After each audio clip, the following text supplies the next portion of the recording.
My video that I did with Farmer Angus, since you yourself are a bit of a farmer, regenerative farming. And one of the comments that I received, I think it was actually in the UK column forum, when someone said this is not actually scalable. What are your thoughts, Charles? That's an interesting point. I think my first question, what is meant by scalable? Because if people are thinking that there's a model that works on a small scale, but really we need to do it on an industrial scale, then I would say they're immediately missing the point and completely on the wrong track.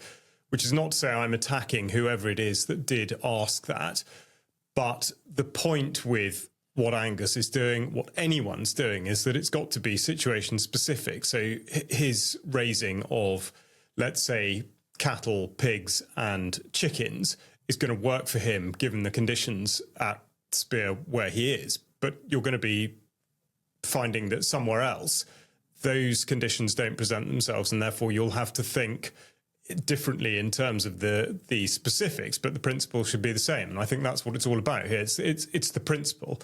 And he is demonstrating the sort of the front end of it, the first bit, how to achieve the dual benefit of delivery of improvement to the environment via, as he says, the enhancing of the soil and in particular carbon and nitrogen fixing, as well as the improvement of the health of the livestock that he's got on the ground, and the synergy between those two things and how they, in effect, that's part of an upward spiral. The other side of it, which I think people are yet to grasp for perfectly understandable reasons, are that once that is converted into produce for human consumption, you've got two things to deal with. I think, first of all, the pricing, let's say the pricing of it, and people's understanding of how quality and price relate to one another, because I think there's people are put off to a large extent by the idea that they might be paying more for food, but they're not qualifying what exactly they're getting from that, which leads into the second point, which is what Angus would describe as nutrient density. So ultimately what it means is you need a smaller volume of better food. And I think that's completely reinforced by, let's say, in the conversations that you've had in recent months. The two that spring very obviously to mind would be those with Tim Noakes and Zoe Harcombe. And I absolutely challenge anybody to do this. I don't mean this in a confrontational way. I mean a really positive way. If you're considering what your body needs, then there are many ways in which you can quite simply test this. And I don't think there's really any serious doubt about the value of animal products in the progress of the human form as we consider it to be today. And I think the only regression that we are susceptible to is due to the way in which diet that is not human specific or human suitable has pervaded our culture and completely knocked everybody off kilter, both physically and, more disturbingly, mentally. And I think when I say disturbingly, the thing, I think I've talked about this before, but whilst it is easy to make a physical appraisal of whether or not you're in a good condition with, in relation to, say, your peer group or to any other sort of metric that you choose, to evaluate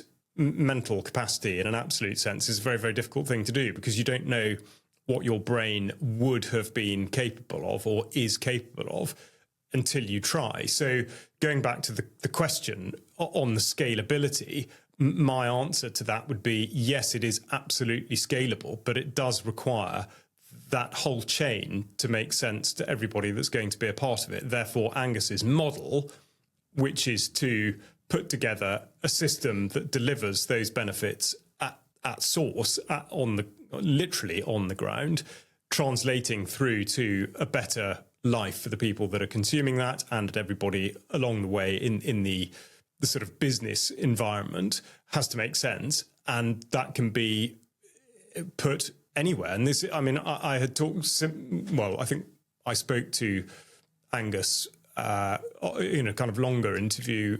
It must have been a year and a half ago, I think, and in quite close proximity that spoke to Julian Rose, who demonstrates absolutely that it can be done, because he's talking about it thousands of miles away and how he got into this in the 1970s in the United Kingdom. So yes, it's totally scalable. However, if people are saying, well, he's able to do this on what might be regarded as a relatively small scale, and we need to do it across thousands and thousands or hundreds of thousands of hectares, well, that just doesn't make sense. You're then, unless you're going to be subdividing all of that, you're then straying absolutely straight back into the area of monoculture and intensity.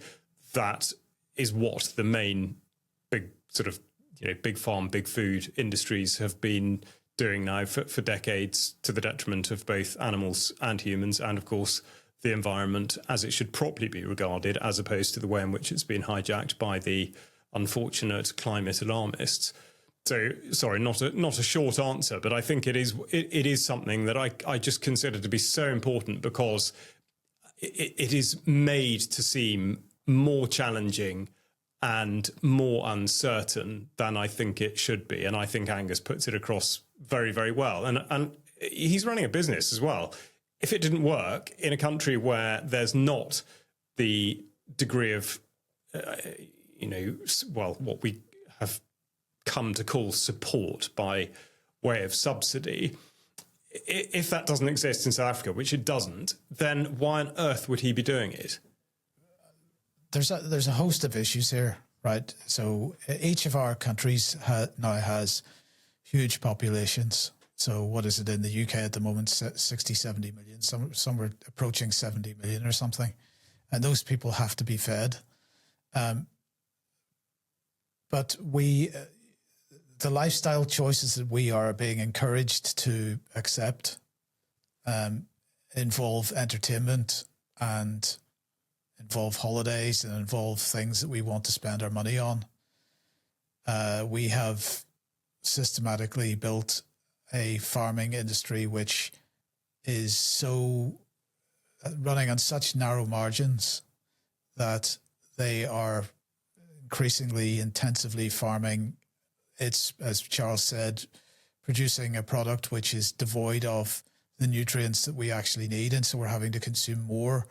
And therefore we need more industrialization to provide the more that we need. But it's also cheaper. So, whether this is scalable or not is dependent, in my opinion, on whether we're prepared to pay for it to be scalable, because it'll only scale by having more. Maybe you tell me if I'm wrong here, Charles, but these are relatively small enterprises. They're not intensively farmed. They're not industrial. Therefore, we need more people doing them. So we have replaced the small farmer in the UK and in the EU and in the United States with the industrialized super farms that frankly, in the United States, they're an order of magnitude bigger than in the UK, but still we have these industrialized super farms in the UK that are just producing rubbish at low cost and going through the supermarkets at low cost, and therefore we're spending a small proportion of our salaries on food, and that's giving us all kinds of income for other forms of entertainment that we couldn't have imagined 100 years ago. This a theme of the conversations that we've had, Jerm, from the beginning has been the lifestyle choices that we make, and this is another one. And my personal view is that we should be seeking out the farmers who are prepared to operate on the regenerative model, or a model that we believe is producing a higher quality, higher nutrient dense product, even if that costs significantly larger proportion of our income than we might otherwise like to. And we have to make those lifestyle choices and decide whether we want to where we want to put our money. And it seems to me that if we make the correct choices, then we naturally will create a farming base which is providing the right kind of product. Yeah, but I mean, Angus made the point a couple times actually, which he said, is it actually more expensive? Because what is the value of your health? Well, that is absolutely. I completely agree with that. That is absolutely a point that I've been trying to make for quite some time now. You know, if we're looking at the world and we're saying that the world is not functioning the way that we want it to work, if we're saying that the people that are running the show, the corporate interests, the profiteering, if we're saying that this is not the type of world we want to live in, then you know the choices begin with us and where we are prepared to put our money. And if we keep putting our money into those corporations, then those corporations are going to continue to flourish, and we're going to end up with worse quality food. You know, we know the direction this is going in. The news this week was that now we're starting to see lab grown salmon. You know, it's called lab grown. We shouldn't call it lab grown because it's not men in white coats in some clean environment that's producing this stuff. It's industrial factory produced, you know, salmon now. And is that something that we really want to eat, or do we want to eat something which is being grown in a natural way? I don't think I want to be eating this artificial stuff. I mean, I have to admit, in the past, I've given it serious consideration because, you know, I would have, from an ethical point of view, considered it potentially a better solution than killing. But, you know, this is, on the other hand, killing is a natural part of life, and maybe we shouldn't be afraid of that either. So you know, it all comes down to our personal decisions about where we want to put our money, and the idea of some Bill Gates inspired so-called lab grown meat substitute is not something that appeals to me, and I would rather see my money going to the likes of Angus, even if that means that it is actually going to cost a little bit more. And you know, I take his point. It doesn't have to cost the earth. I'm sure it's going to cost more than an industrialized process. I'm sure it must do. Am I wrong with that, Charles? Well, this is the thing. It depends how you regard it. What is enormously in favour of the regenerative model, or anything that's akin to it, is that you have either minimal or no inputs at all. So where orthodox farming is having to use it depends what sort of farming you're talking about, but typically if there's any arable activity, that will mean the constant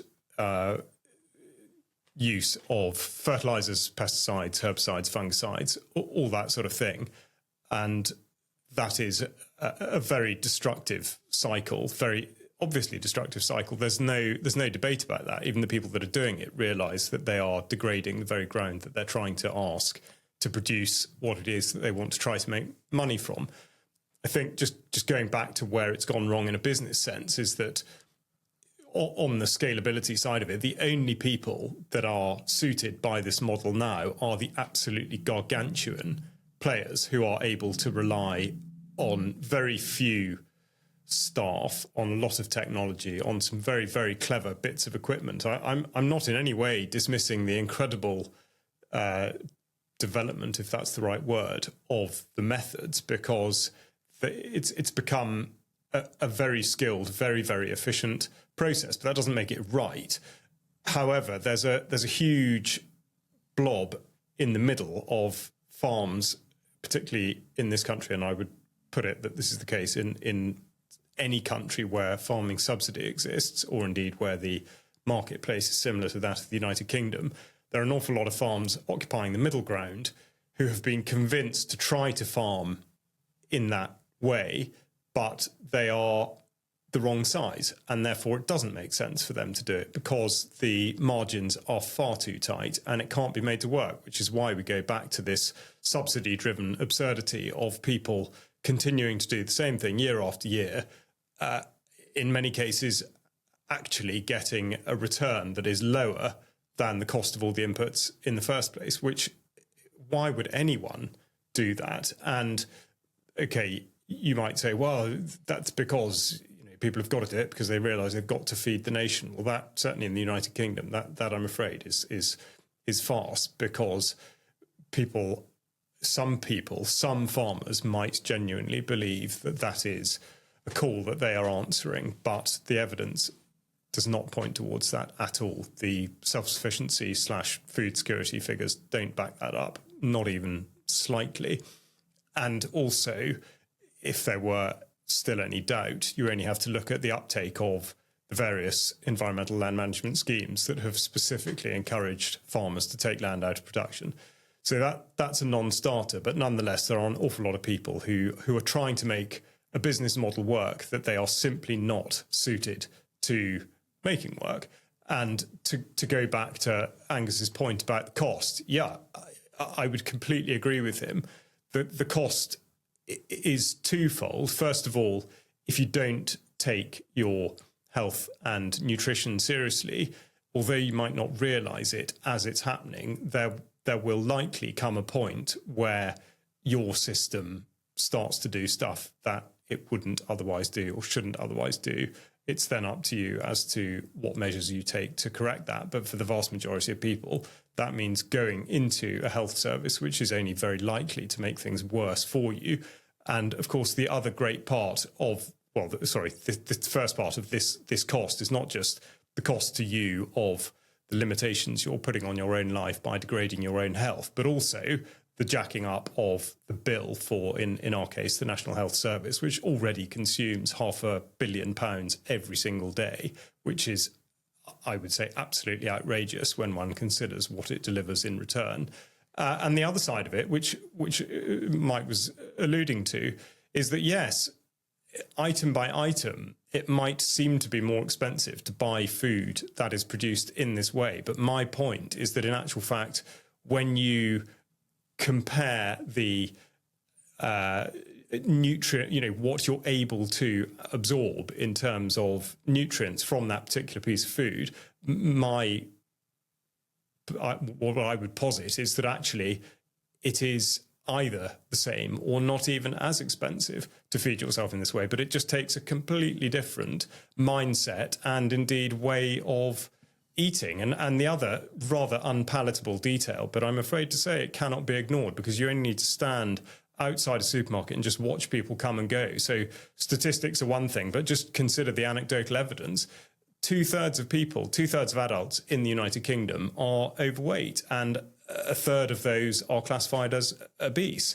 These things are all related. So the way in which one undoes all of this and creates a sound business case for all the people who are wanting to farm in a manner that I would say is proper, because it does do all the things that we want in terms of benefits to the environment, animals, and human health.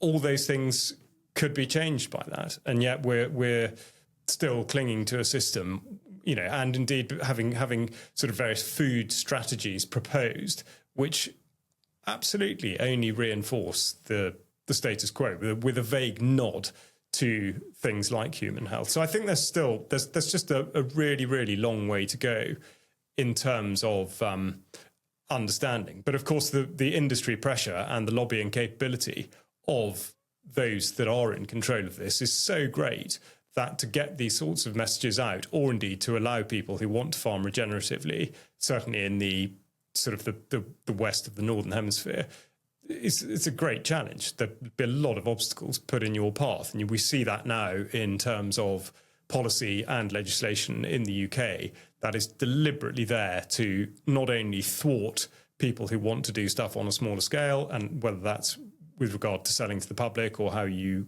kill livestock or any of those sorts of things. And indeed, conversely, of course, is designed absolutely to support big industry. So yeah, it's an uphill struggle. But the way to make it work is to make those approaches to people that are thinking at least about changing part of their farming operation to do something like what Angus is doing. And absolutely what he does in South Africa can be replicated in many, many parts of the United Kingdom. Of course it can. And it is being done by plenty of people as well. But again, that doesn't really get talked about. Mike, you mentioned earlier something about ethics, and even that is superior in the regenerative model. Yeah, I mean, I've had this conversation with myself about what I actually believe, what is the right thing. I think having seen, people like Charles. I mean, I've met a few others that are farming on this in this kind of style, and I've seen the way that their animals are treated, and it's not just about how they're living; it's also about how they're dying. And the fact of the matter is, it is as good as it could be, and so that you've got that ethical question on one hand. When I was having this conversation with myself, of course, I was thinking in terms of the industrialized process once again, which I just find pretty reprehensible. And actually, you experience the results of that anytime you buy supermarket meat, which you can tell that the animal was stressed whenever it was killed. It's horrible, and it's not something that I personally want to consume. So that sort of sparked that sort of internal conversation. And of course, on the other side of that coin is the fact that these meat substitutes that are coming along, is the question of who's producing these, and would I want to ethically support these kinds of companies? And of course, the answer to that is a very firm no as well. Now, I'm a meat eater, so I've got to accept that is a part of my my diet. And if I found it such an ethical challenge, then I would obviously have to consider not eating meat anymore. That's not something that I'm even considering. So I've got to be willing to accept what the processes that are involved in putting what I need on the plate, and that is, to my mind, begins with making a decision about where you source that product in the first place. And if you want to consider the ethical issue, then you start by actually considering and working to find a supplier that is the best that you can find. And of course, that helps with your own personal health as well. But it's a great example of the sort of human condition, isn't it? Because we're so us as consumers, we are so fixated and tied to the supermarket, but at the same time, we might criticize farmers for being so tied to the industrialized farming methods that they're forced to use. We are the demand side of the equation, and that's what we're demanding. So they're sort of forced to supply in that way. And so, this is not the fault of farmers. It all comes back to us again and the choices that we make. And so, if we are facing this mad world that we are at the minute, it always comes down to that. And we've got to really think about the choices that we're making and make the right ones. The issue here, I believe, is fear, actually, in that we are all scared to make the choice to move in a different direction. We're scared that maybe we won't be able to afford, if we're consumers, making that choice. Farmers are scared to make that choice because they don't know whether they can actually sell the product, whether they can make a living doing it. It's the decisions that we're making are fear-based, and this is something we've also got to recognize and try to set aside. But I mean, the on the farmer's side, it's so easy to criticize, but anybody that's an arable farmer now is farming intensively. They're trying to produce the maximum number of tons of wheat, for example, but they're selling that into a globalized market. So they're effectively putting themselves out of business by doing this, because they are. This year, the UK's wheat harvest is going to be well down on previous years because of the weather, but the price that they're getting per ton of their final product is lower than it's ever been, because apparently there's significant supply globally, and so they're getting paid an amount on a global market, which means that they're effectively going to make a huge loss this year, and that is certainly not sustainable in the in the traditional sense of the word. So, we've got to somehow, I'm not in any way underestimating how hard this is, but we've got to somehow come together and generate the demand and the supply to help this situation change. Well, it's as Catherine Austin Fitz often says, you influence people one person at a time. Yeah, absolutely. Jerm, I or maybe it was extra, I can't remember. I made the comment that, we need to be getting organized. And somebody in the chat box said, what do you mean by that? And what you've just said is a prime example of it. We need to get organized. We don't need to get organized necessarily into these massive sort of multi-million people movements. We need to get organized in small groups. And if a small group of people got together and started canvassing local farms and saying, I want to buy your eggs, I want to buy your chickens, I want to buy your beef, whatever it happens to be, maybe that would be a good start. Yeah, I think even before that, the idea of organisation has to start with oneself. And if you're going to do any of the things that we've been talking about and that I was talking about at the beginning in terms of changing, because fundamentally this is to do with changing lifestyle, changing diet, changing what you're spending your money on and how. But in order to make that work, you need to.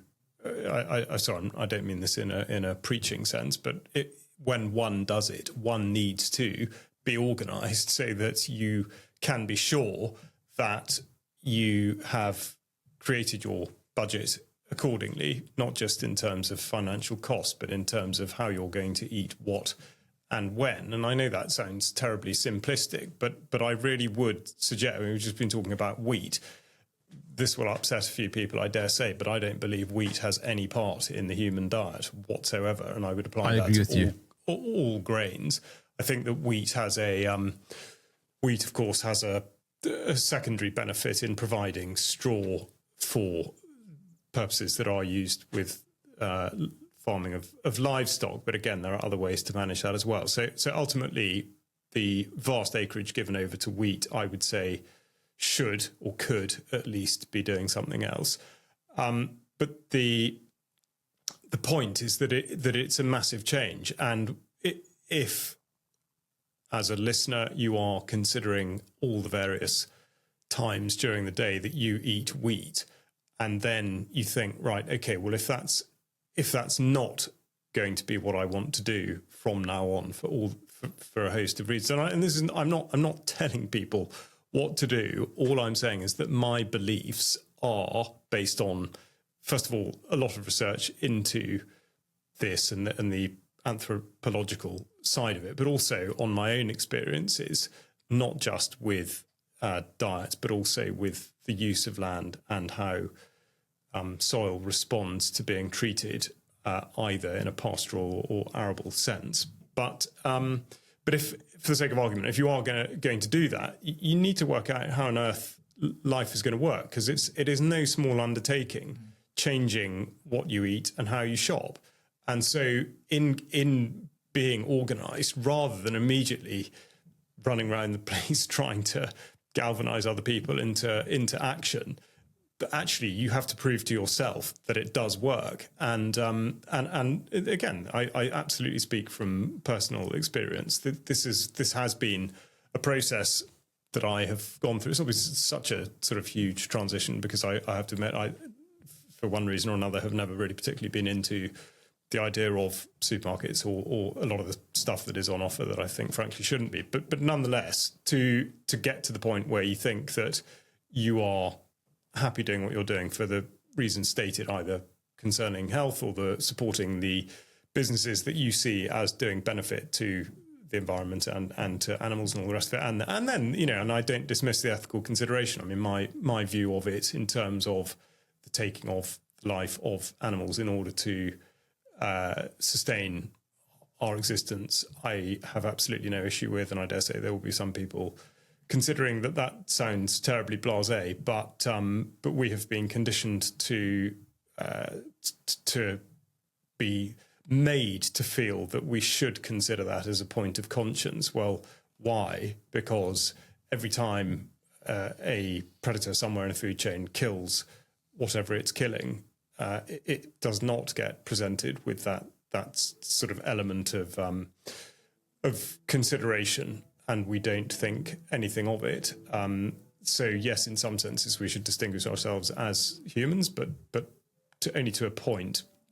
I don't want to get drawn off totally down that thing. But the point I'm making is the main thing is to be thankful for the animals that, in effect, are there to be part of our food chain, and to make sure that we ensure that they are looked after in the best possible way during their lifetime. And for me, there's no conflict with that resulting in slaughter for human consumption.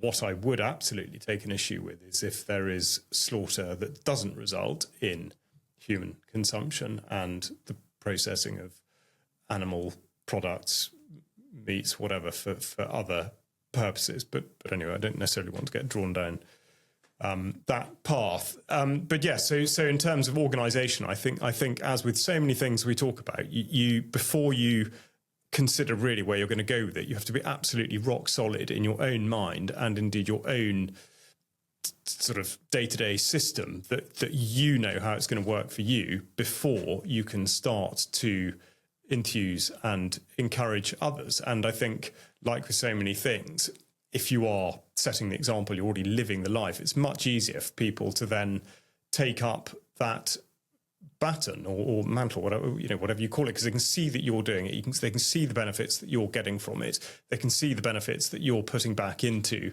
your community. I mean, how hollow all this talk is about sort of community and local this, that, and the other. If people aren't actually going to do it, and they're talking about it, and yet still traipsing off to the supermarket and not following it through, then what is the point?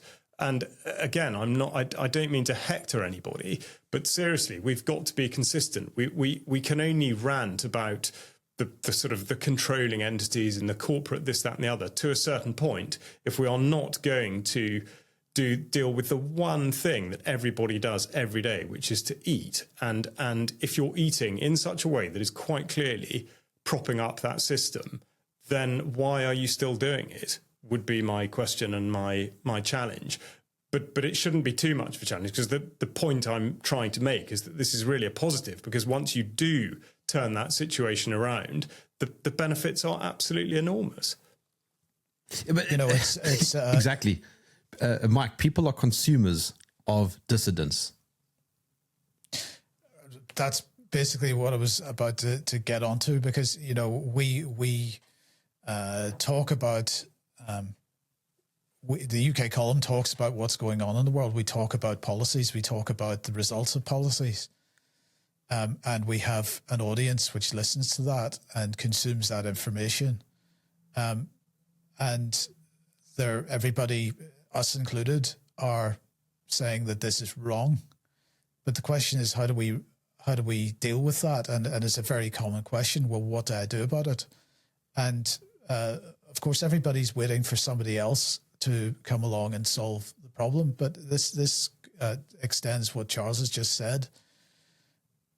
If we are looking at the world and saying, this isn't how I want it to be, then we've got to, I'm going to use the word resist. And resistance isn't just about shouting about things. We all do shout about things, of course, but resistance is about actually doing something different, but not just one thing. It's every aspect. So, if we don't like 5G, then we've got to consider not using 5G. We've got to switch our mobile phones off, put them in the drawer and forget about them. If we don't like the farming industry the way that it is at the moment, we've got to stop consuming that food and choose something else. If we don't like the way that our children are being educated, then we've got to consider home education, no matter what the cost is to us. We've got to find a way to do it. And, we enjoy our lives through the conveniences which are provided to us by the corporate interests that we lambast. And we've got to make a choice about whether that is the fundamental choice we've got to make. If we don't like the world that's being built by these corporate interests, and we've got to stop supporting the corporate interests. That means a completely different lifestyle. And that, as Charles has said, that's not an easy choice to make. But, when somebody says to me, what do I do? That's the answer. You start with yourself and you show other people. It's no good talking to other people about it. You got to show other people, and people are going to be able to see, as Charles just said, the effects of the choices that you're making. Even to the, I've said this before, even to the point of just speaking to people as you go out for a walk or whatever, or going out for a walk, exercising, these types of things are in and of themselves acts of resistance, because we are increasingly encouraged to vegetate in front of a TV.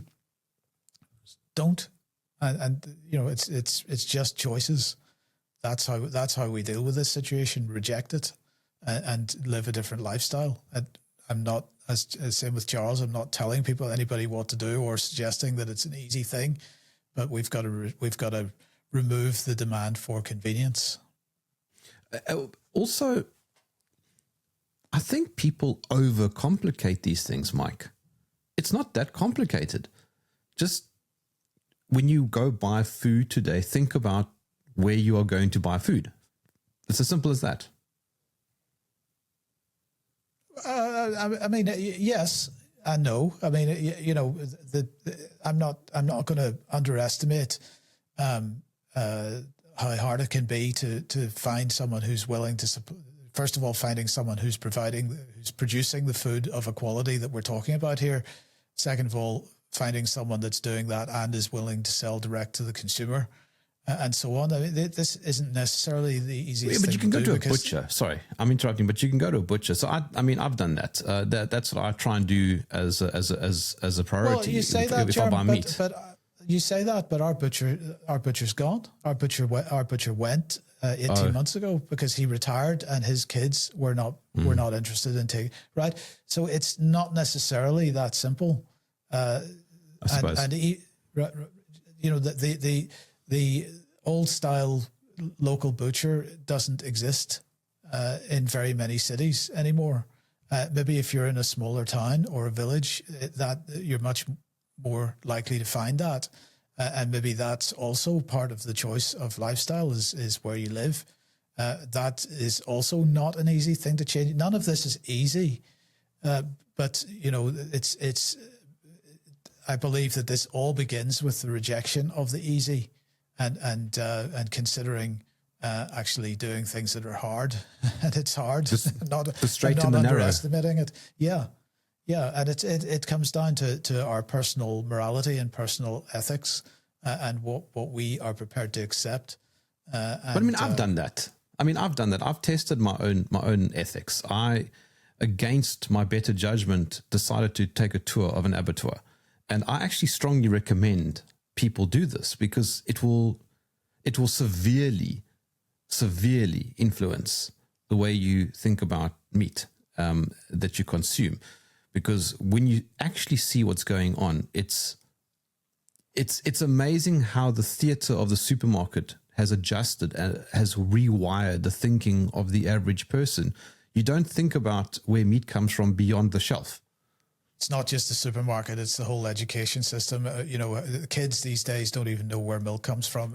And that's a cliche, but we've heard it so many times, but it's actually not, it's not a false thing to say. I mean, I know for a fact that there are kids in this city that go to a school which is no more than a mile from the sea, and they've never seen the sea, right?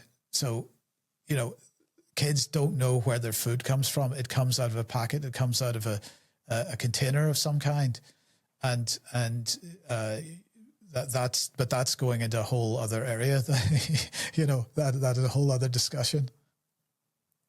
Yeah, it's all marketing. I mean, that's really the human fallibility, is that when something is there and can be marketed, people will take it up. So my point earlier about the state of this, well, it's certainly not exclusive to the United Kingdom, but the state of people's health in a general sense, And you can look at this whichever way, but if you just take it on people's appearance and general sort of levels of fitness, which have absolutely deteriorated, and you cast your eye back to photographs from, say, the 1970s or 80s of sort of, typically people on the beach, because you can see what condition they're in, because obviously they're largely in kind of bathing suits. It's not because at that time people in the 70s and 80s had sort of iron discipline, and they absolutely refused to take on any of the things that we're talking about.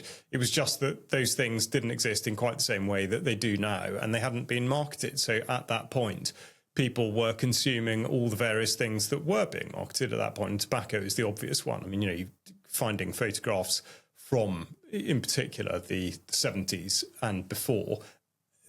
Smoking, of course, is completely prevalent in a way that it's not today, because there's another marketing con, the whole vaping thing has gone on. So we are eternally predisposed to suck up the next trend, whatever that may be. And it doesn't have to be to do with food. I mean, look at only this morning, I was listening to a report that I must say I really couldn't believe, but there's now obviously it's non-clinical, but I think it's something like AI hypnosis, but it basically describes people who, I know this sounds perhaps laughable to a UK column audience, but people who have fallen into a sort of alternative reality where they believe that AI chatbots that they are talking to are real people and are actually invested in their well-being and the advancement of their lives. And this young chap from Scotland was interviewed about some relationship he'd struck up with whatever chatbot it was after he'd lost a job. I don't know what the job was. But the point is, this thing encouraged him to the point of him being completely and utterly convinced that he would be a multimillionaire if only he did X, Y, and Z. And it wasn't. I don't mean it wasn't a scam. So, put all your money in this account and we'll convert it into whatever. It was I think it was to do with convincing him that if only he made a series of sort of video documentaries about himself and wrote a book or something, the return on that would be in the region of £5 million. So it doesn't really matter what the specifics are, but the point of it is that the marketing of AI in this case is so all-pervading that people are really, really struggling to resist it. And indeed, if you are not sort of cognizant of this, or you're not seeing sort of where the influences are coming from, then I would encourage you to go and look, just as to get a frame of reference, go and look at Elon Musk's Twitter or X account and look at the number of posts he puts out now about his Grok, his XAI Grok thing, which is one of these chatbots. I don't want to talk about this for too long because I find it's incredibly tedious. But it now has this thing called Grok Imagine, I think. So now we are in a position where our very imaginations are being marketed away. So rather than encouraging that brain that's stuck in your head to give you an image of whatever it is, you instead are invited to go on to, I suppose you have to go to Twitter in the first place and ask this thing called Grok to conjure you a picture or a video of something that your brain is not going to imagine for itself. And yet people are doing it. So this is a marketing thing. And to go back to what Angus was saying, it not only are we fallible or susceptible to marketing, but we seem to absolutely believe what it is that's being inferred by the benefit of the marketing in the first place. And his example was free-range eggs or free-range chicken. Absolute lie upon lie upon lie.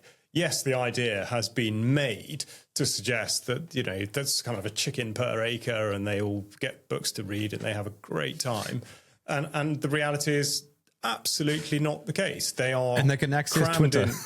Well, yeah, exactly. Yes, to imagine what life might be like if they weren't free range. And they have access to the outdoors should they choose to do it. But of course, it's set up in such a way that absolutely they won't be going out. So all of these things, everything we talk about is all marketing.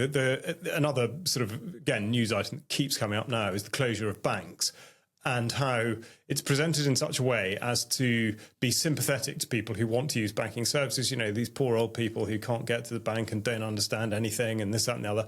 You know, actually, what is the underlying marketing inference? We're all destined for digital currency, and that's it. Get on with it.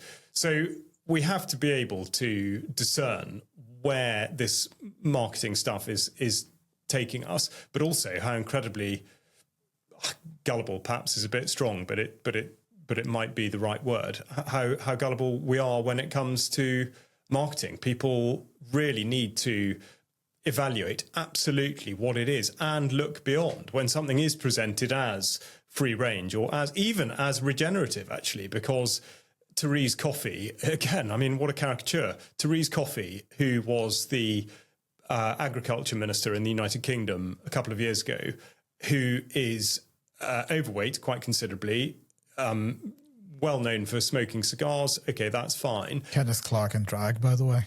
Right. Okay. Yes, actually, that's a fair point.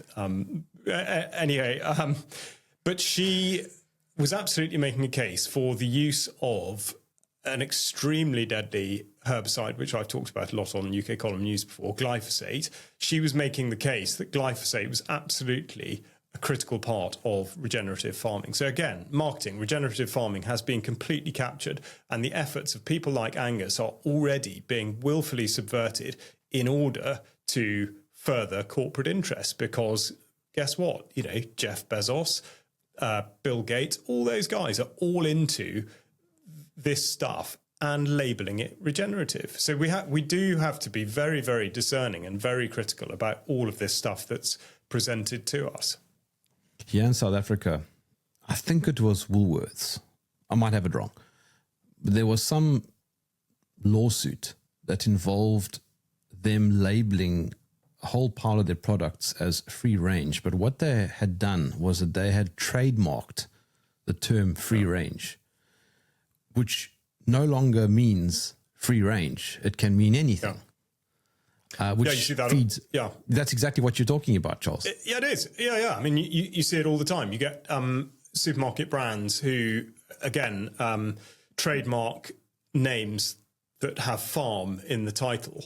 So you have the idea that you're buying something from a farm, but actually that's just the name of the business. Somebody, there was again another one. Someone did it with sun-dried tomatoes, and they got round it by naming their oven sun-dried or something. I can't remember exactly how it worked, but it was that cynical. It's like the Only Fools and Horses Peckham Spring Water, if anyone remembers that. But this is it, and so you do absolutely have to look, because the moment you've got these labels, the floodgates open and everybody comes out and tries to jump on it, and so in a way, where possible, I would say that actually the best thing to do is to avoid the labels in the first place, because by and large they are meaningless or at best sort of disingenuous, or maybe at worst. But yes, no, I mean every type of chicanery to get this, and also let's face it, if we're considering if we're still to consider at all supermarkets, I mean if there's the thought that, well, you know, there are probably some things in a supermarket that that must be okay, or that must be, you know, sort of ethically sourced, or whatever one wants to say, I would say I doubt that very, very, very much indeed. Because to make it work, to be able to sell to a supermarket and operate on that basis, given the margin that you're going to get on that, and not to have cut significant corners in your business model, I would say is extremely, extremely unlikely, to the point of being not really possible. But also just to be producing on a scale that yes. multiple branches of a supermarket yes. can carry that product. Yeah. Precludes any kind of... Yeah, I think there are some, I might be out of date, but I think Budgen, which admittedly is one of the smaller ones, I think Budgen did attempt to have a process by which they were going to stock certain products on a local basis. So some of their buyers were going to be able to be supplied in smaller quantities by businesses that were local to those particular supermarkets. But the same probably still applies. But yes, absolutely, that's another thing which takes us back to the start, this whole idea of scalability. And I suppose, I mean, Charles, correct me if I'm wrong, but it seems that, of course, the other thing that we're used to is receiving product, 365 days a year, strawberries in the winter and that kind of thing, because industrialized growing in other countries and imports and whatnot. The other thing we need to do is to consider what a British diet should be. Well, yes, I mean, that is true, but that's potentially the start of an intensely fought and very long debate, because how does one go back to a particular point in time where you say, yep, those are the foods that we should be eating? And is it not just as simple as saying, well, that's not available locally at this time of the year? So? Well, to an extent, although I think the counter to that is that because of the way in which horticulture in particular has worked over centuries, what has now become effectively genetic modification, but was more conventional hybridization and selective breeding, has meant that a vast number of species of crops, cereals, but also fruits and vegetables are not, in fact, in any way naturally occurring. So I think it's easy to think, oh, well, strawberries, for example, which you do get wild strawberries, but let's say strawberries are in season now, or apples or pears or whatever it is are in season. But in actual fact, when you look at the composition of those particular fruits or whatever they may be, they've been selectively bred in order that they have a higher fructose content or something that actually, in terms of one's body's response to it, and in particular the creation of insulin, are probably going to be more harmful than anyone would ever consider. But that tends to be a hurdle that we leap over blindfold, because you just look at an apple tree and you think, well, I mean, that's an apple tree. It can't be anything wrong with that. No one's been tipping fertilizer all over it or any of that kind of thing. So it's got to be fine. But I think in actual fact, that's probably not the case. Okay, you could take that on to livestock as well, because of course there's been a huge amount of selective breeding there too. And in particular, the results of protein in milk, whether A1 or A2. And if all of this is sounding like gobbledygook, then I would refer back to an interview I recorded with John Cook, who's a dairy farmer, raw milk dairy farmer. The title of the interview is Raw Truth. And John, actually going back to the organisation thing, John has a fascinating life story, because he changed the diet of his cattle at the same time as changing his own diet completely radically. So the process of getting organised, and indeed the multiplier effect from that, John is a phenomenal example, because he's been through it himself. He's put his cattle through it. The benefits are absolutely undeniable, and his business has thrived as a result. So I really would encourage people to go and listen to that interview. I mean, obviously, as well as, if anyone hasn't listened to Jerm talking to Angus McIntosh just recently, or indeed Angus's earlier UK column interview, which again I think was called From the Ground Up, then do, because there's just a wealth of information from people who not just know their stuff, but have actually done their stuff.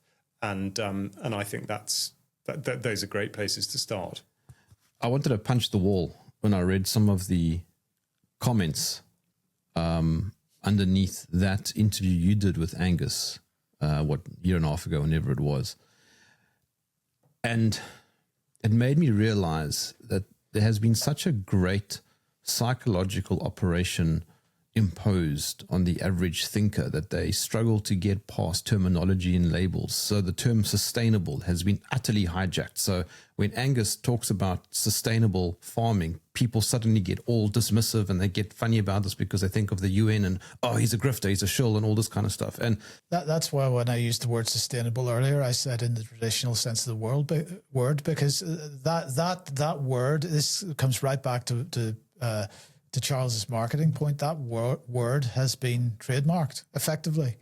It's sustainable doesn't mean sustaining something anymore. It means Agenda 2030, and people are susceptible to this marketing, and that applies to people that are considering themselves, in opposition to that particular policy agenda. We have in the broadest sense of the word, we have fallen for the same marketing campaign. And so anytime we see that word being used, we suddenly decide that the person is a shill, or they're shilling for Agenda 2030. It's not the case. Sustainable has a meaning in English, and we need to start reclaiming these words and not being afraid to use these words in their traditional sense. People need to.